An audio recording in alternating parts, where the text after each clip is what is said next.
As our Black History Month panel series continues, Brandon Pope, he sat down with a diverse panel to have some real talk about interracial relationships. Take a look. We're going to have some real conversation about culture in general and how Black history fuses into it. Is it becoming more culturally acceptable for people to date outside of their race here in 2019? I would say yes. And actually, Dr. Cheryl Giudice from Northwestern, who's a professor, has written an entire book about encouraging Black women to date outside of their race. But I think that also when you look at the trajectory of our country and the demographics, in 2050, we will not be looking the same as we do now. Just as in 2019, we don't look the same as 1919. So I think it's far more acceptable now. Well, I mean, where I grew up in Chicago was one of the few places where it was not only culturally acceptable, it was culturally predominant in Uptown. I mean, me, Jacinda, and everybody we grew up with actually dated and married outside their race. So my experience is probably not what's usual, but clearly if you look at what's going on throughout the country, it's more acceptable than it was when we were growing up.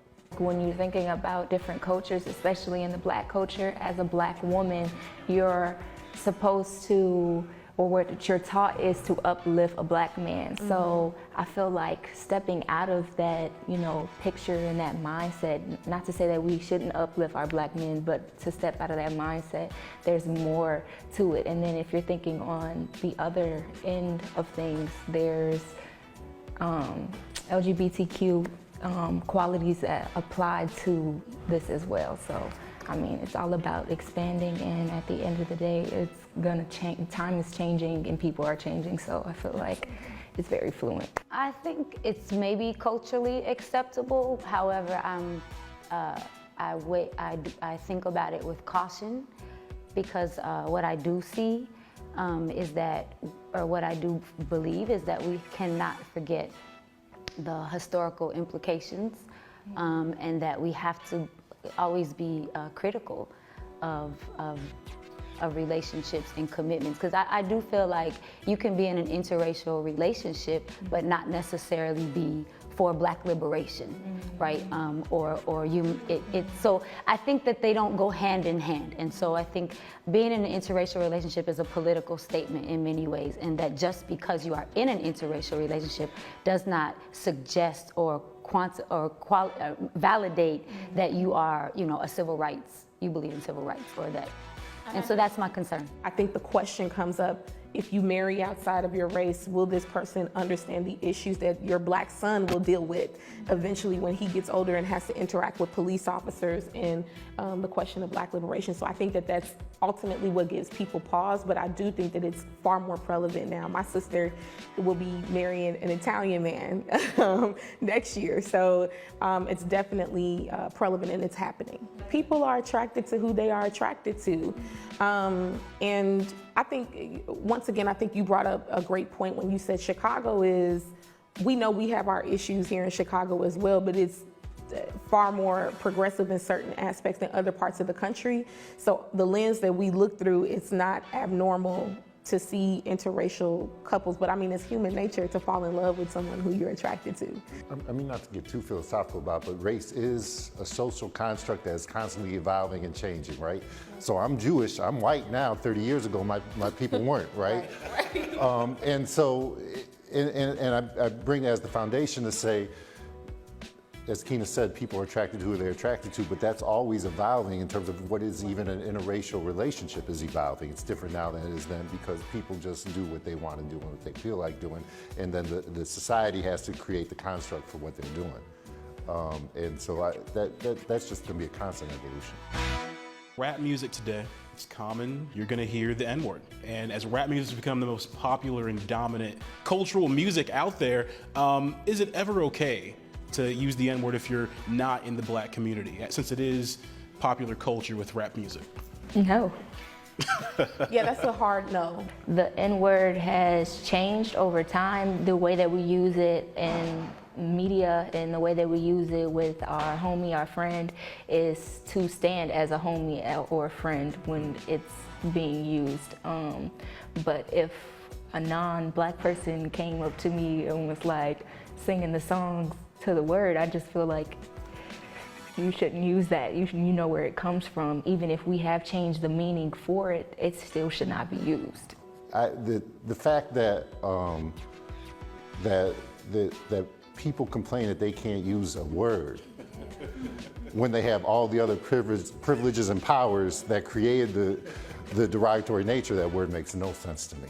Everybody wants to be black until it's time to be black. Woo! When we're talking about the nuances of the erratic political and social atmosphere that we're in, you can, and I know we'll, delve into that, you can use these words that are colloquialisms in the black community. You can eat our food, you can do all of that. But when it's time to stand up and say that we stand against the discardment, the abuse, the mutilation of the black body, state-sanctioned violence against black folks, they're nowhere to be found. These same people who are at Kendrick Lamar's concert, words have power. We've seen words bring nations up and then tear nations down, right? And so I prefer not to use the word. Black culture, you can make the argument, has become pop culture. Everything cool, everything that seems awesome nowadays derives from black culture, it seems. Is it okay for people who are not black to celebrate black culture, be a part of black culture, and really do things involved with black culture? The fact that the dominant pop culture brings in a lot of black culture and a lot of Latino culture, actually, and some Asian culture, I think that's a good thing. We want that. That's a different question, I think, than appropriating it for economic or oppressive means. And I don't know how you separate that out. I think I can teach people about my culture. You can see how we do things, but unfortunately, when people do appropriate, it is for financial gain. And so when you think of, and why is that a problem? Because when you think of the fact that the generational wealth is not increasing in Black America, that generationally, we are not wealthy, but you see the Kardashians, and they're gonna have several grandchildren on the Forbes list, as Beyonce put it. That's a problem for me. The economics of it, when we talk about gun violence, it's because we don't have an economy in the Black community to help provide jobs. When we talk about education and elevating ourselves out of education, it's because we can't pay for quality education, right? And so it's an economic issue for me. I feel like we gotta work 10 times harder to do what white people are copying, or not Caucasian people who aren't black. It's very disrespectful, because how are you to say that you learned this and this is something that you saw, and now it's a part of your culture, but how is it a part of your culture if you took it away from us to begin with? And for you to come and take something and look at it and be like, oh, that's trendy, that's something that I want to do, that you're not knowing what that culture is. You're not seeing, you don't know the information from where it has started into what it is now. It's very easy for non-Black folks to not feel responsible and to dip in and out, right? What is a culture vulture, right? It's like you scoop in and get what you need, and then you keep it moving. And we see that happening. And so I think for me, it's about a responsibility and a commitment to these relationships. And it's not about it's how you enter, exist, and exit in a community. And I think when we're talking about existing and coexisting in a community, it's about that, right? It's about leveraging those resources, but it's also about having honor and respect. And we're talking about celebrating for the long term. And for me, that really is about understanding Black liberation comes first.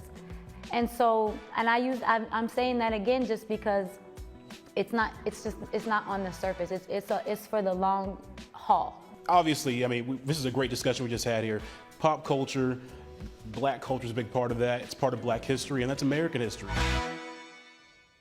Well said. So they talked about, first, starting with the N word. I think it's safe to say that nobody really should be using that word, and we should work. I know it's a part of culture and music and all that stuff. We should probably work to eradicate that.